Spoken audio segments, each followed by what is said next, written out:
લોકોએ અમારા જેવા લોકોએ જે ધ્યાન આપવું જોઈએ એ નથી ધ્યાન આપવું.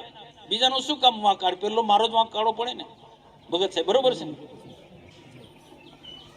પેલો મારો વાંક હકીકત છે. આજે તમે જો, આજે પત્રિકામાં બેન, હું તો ભૂલી ગયો છે, પત્રિકામાં કોણ કોણ હતા આજે બધા? પ્રમુખ જિલ્લા પંચાયત. એવું તો કયું મોટું કામ છે કે જિલ્લા પંચાયતનો પ્રમુખ અહીંયા બાળકોને પ્રોત્સાહિત કરવાનું હતું.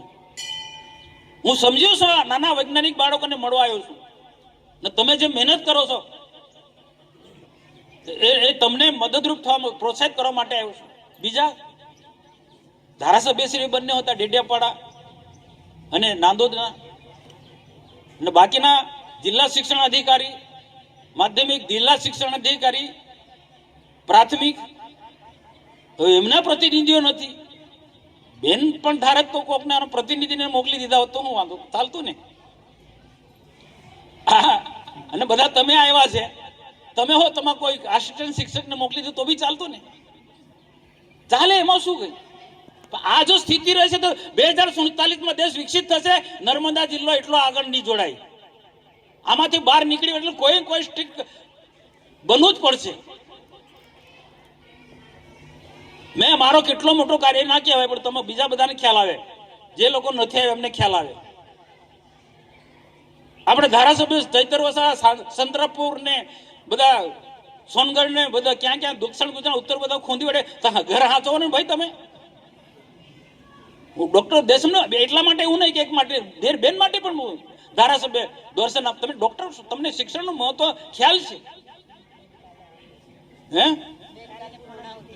હા, તો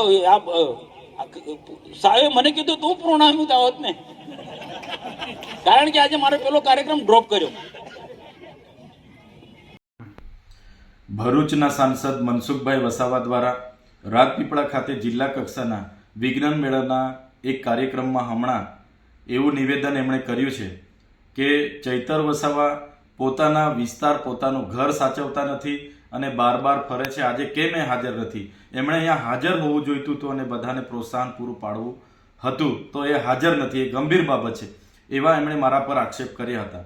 ત્યારે મનસુખભાઈ એક સિનિયર સાંસદ છે અને પોતે જ્યારે જાહેર મંચ પરથી બોલતા હોય તો એમણે હકીકત તપાસી લેવી જોઈએ.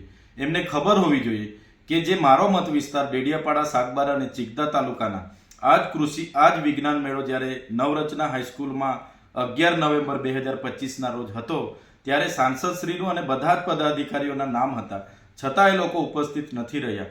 અને ત્યાં હું હાજર હતો. 71 જેટલી કૃતિઓ લાવનારા બાળકો, એમના માર્ગદર્શક શિક્ષકોને અમે પ્રોત્સાહન પૂરું પાડ્યું છે. ત્યારે અમે કોઈના પર આક્ષેપબાજી નથી કરી. એ જ પ્રકારે જિલ્લા પ્રાથમિક શિક્ષણ વિભાગનો 20 નવેમ્બર 2025નો જે વિજ્ઞાન મેળો હતો એ કેવડી પ્રાથમિક શાળા ખાતે હતો. ત્યાં પણ બધાને આમંત્રણો આપ્યા, બધાના નામ હતા, ત્યાં પણ કોઈ હાજર નથી રહ્યું. ત્યાં પણ અમે કોઈના પર આક્ષેપો નથી કર્યા. અમે હાજર રહીને બાળકોને અને શિક્ષકોને અમે પ્રોત્સાહન પૂરું પાડ્યું હતું. હમણાં જે રાજપીપળા ખાતે વિજ્ઞાન મેળો હતો, ત્યારે આ રાજપીપળા તો એ વિજ્ઞાન મેળામાં મુખ્ય મહેમાન તરીકે જિલ્લા પંચાયતના પ્રમુખને આમંત્રણ આપ્યું હતું.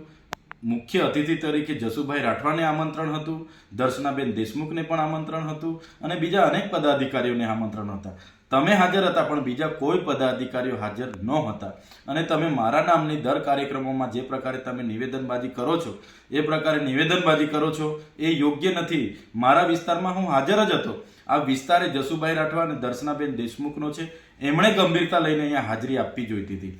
તમે માર્ચ યુનિટીમાં મારા નામજોગ ભાષણો કરો છો, ગૌરવ યાત્રા હોય, તમે વિકાસ મહોત્સવ હોય, વિકાસ પર્વ હોય, તમામમાં સરકારી કાર્યક્રમોમાં પણ રાજકીય ભાષણો કરવાથી તમે ટેવાયેલા છો.